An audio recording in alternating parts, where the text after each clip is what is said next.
बिस्मिल्लाहिर्रहमानिर्रहीम। बच्चों के घर के करीब ही थी कि पीछे से टायर की चिरचिराहट सुनाई दी। मुड़ के देखा ही था कि तवाज़ुन बरकरार ना रख सके और धड़ाम से ज़मीन बोस हो गई।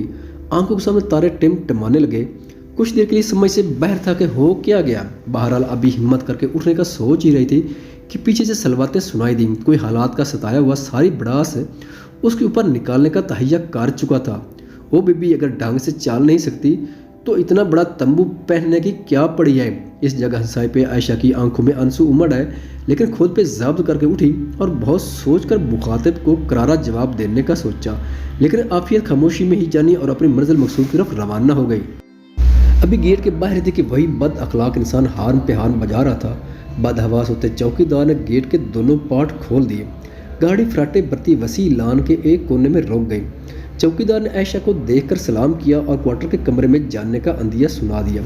2 मिनट बाद दोनों बच्चे उछलते कूदते कमरे में आन दमके। आयशा ने अस्सलामुअलैकुम कहने की तरगीब दिलाई और नुकाब को चेहरे से हटाया ही था कि एकदम बड़े धड़ल्ले से वही बद अखलाक नौजवान तेज़ी से अंदर दाखिल हो गया। आयशा ने फ़ौरन अपने चेहरे को अपने दोनों हाथों से छुपा लिया और रुख कमरे की खिड़की की तरफ कर दिया, जबकि अब्दुल्ला चंद सेकंड की झलक से ही अपने होश गिनवा बैठा। बच्चों के झंझोड़ने पर बोला, वो मुझे इल्म नहीं था कि आप बसीला अहमर के टीचर हैं। मुझे ऐसे लहजे में बात नहीं करनी चाहिए थी। आपको किसी भी औरत से इस लहजे में बात नहीं करनी चाहिए, वो चाहे वसीला अहमर की टीचर हो या ना हो। अब आप तशरीफ़ ले जा सकते हैं और आइंदा इस कमरे का रुख ना कीजिएगा। आयशा ने रुख फेरे बगैर ही नहायत खुश्क लहजे में उसको जवाबों से नवाजा। ये घर मेरा है, मैं जहाँ चाहूँ जाऊँ। आप कौन होती है मुझे असूल व ज़वाबित बताने वाली? मैं यहाँ पे असूल व कवायद तय करके आई हूँ। मैं इसी शर्त पे आई थी कि मेरे हिजाब व निकाब का ख्याल रखा जाए और पर्दे की हदों को पार ना किया जाए। अगर आपको इन बातों से तकलीफ़ हो रही है तो मैं अभी यहाँ से चली जाती हूँ। लहजा नहायत खुश्क मगर धीमा था। अब चूंकि आप इस हद को पार कर चुके हैं तो मेरे ऊपर फैसले का पूरा हक है। आयशा ने आखिरी खील ठोंकी। अब्दुल्ला को अपना आप बहुत छोटा लग रहा था। अपने ही घर में 2 टके की लड़की उसको असूल ज़वाबित सिखा रही है।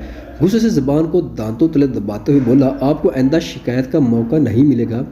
आप बेफिक्र रहें। गुस्से और तौहीन के मिले जुले जज्बात के साथ उसके अंदर शदीद जंग छिड़ गई और खामोशी के साथ दरवाज़ा बंद करके कमरे से निकल गया। वसीला अहमद इस सूरत हाल से काफ़ी परेशान दिखाई दे रहे थे और आयशा के ऊपर सवालों की बुछाड़ का दी। टीचर, आप अपने आप को ऐसा क्यों छुपाती हैं? क्यों? आप बहुत खूबसूरत हैं और वैसे भी बहुत गर्मी है। दोनों की तरफ से एक के बाद एक सवाल आ रहा था। बाकी सब लोग तो ऐसा नहीं करते। हमारी मामा तो कहती हैं दिल का पर्दा होना चाहिए, आपको बुर्का पहनने की कोई ज़रूरत नहीं है। आयशा ने खामोशी से दोनों के सवाल सुने और बहुत नरमी और प्यार से दोनों को नहायत सादा तरीके में समझाने की कोशिश की।